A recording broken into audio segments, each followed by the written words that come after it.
La parole de Dieu nous enseigne dans le livre du prophète Jonas. Dans Jonas chapitre 3 verset 10 et dans Jonas chapitre 4 verset 1 et 2, la parole de Dieu dit: oh, Dieu vit ce qu'ils faisaient, comment ils se détournaient de leur mauvaise voie. Et Dieu se repentit du mal qu'il avait parlé de leur faire, et il ne le fit point. Mais cela déplut extrêmement à Jonas, et il en fut irrité, et il fit sa requête à l'Éternel et dit: ah, Éternel, n'est-ce pas là ce que je disais quand j'étais encore dans mon pays?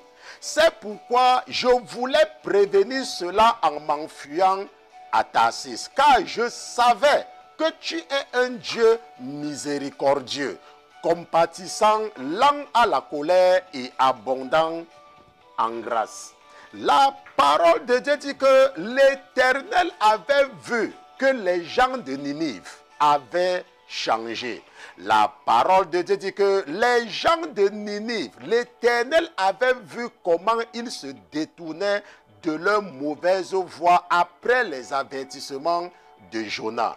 La parole de Dieu dit que les habitants de Ninive s'étaient repentis et Dieu aussi s'était repenti du mal qu'il avait parlé de leur faire. La parole de Dieu dit que mais Jonas sera très fâché. La parole de Dieu dit que Jonas sera très irrité de ce que l'Éternel a décidé de ne plus punir les gens de Ninive. La parole de Dieu dit que Jonas va même prier, et il va même prier et dit: oh Dieu, pourquoi tu ne les punis plus? La parole de Dieu dit que Jonas va justifier le fait qu'il refusait de faire le travail de Dieu parce qu'il sait que notre Dieu, c'est un bon Dieu et que c'est un Dieu miséricordieux.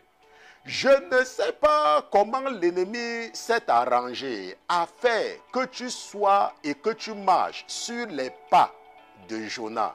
Je ne sais pas comment l'ennemi s'arrange à rendre même ta façon d'évangéliser dur, parce que tu n'évangélises pas pour sauver les gens, mais tu évangélises parce que tu veux les voir périr. Je ne sais pas comment l'ennemi s'est arrangé à ce que lorsque tu parles de Jésus aux gens et qu'ils ne t'écoutent pas, tu te fâches parce que dans la réalité, tu ne les parles pas de Jésus pour leur salut, tu les parles de Jésus pour les impressionner que toi tu connais Jésus et que eux, ils iront en enfer. Je ne sais pas comment l'ennemi s'est arrangé à faire de toi un évangéliste qui n'évangélise pas pour le salut des âmes, mais qui évangélise parce qu'il veut voir les âmes périr.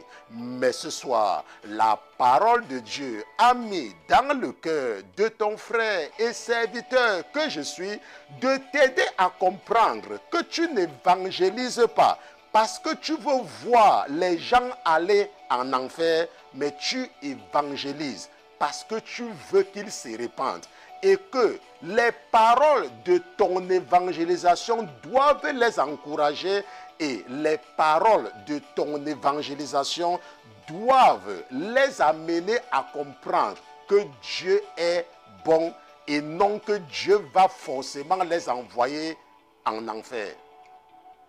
Je remercie le Seigneur Jésus-Christ pour ta vie.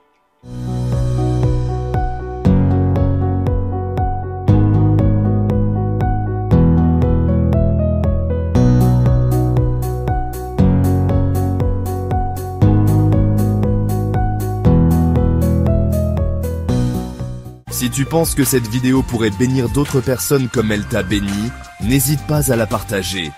Partage pour édifier plus de personnes.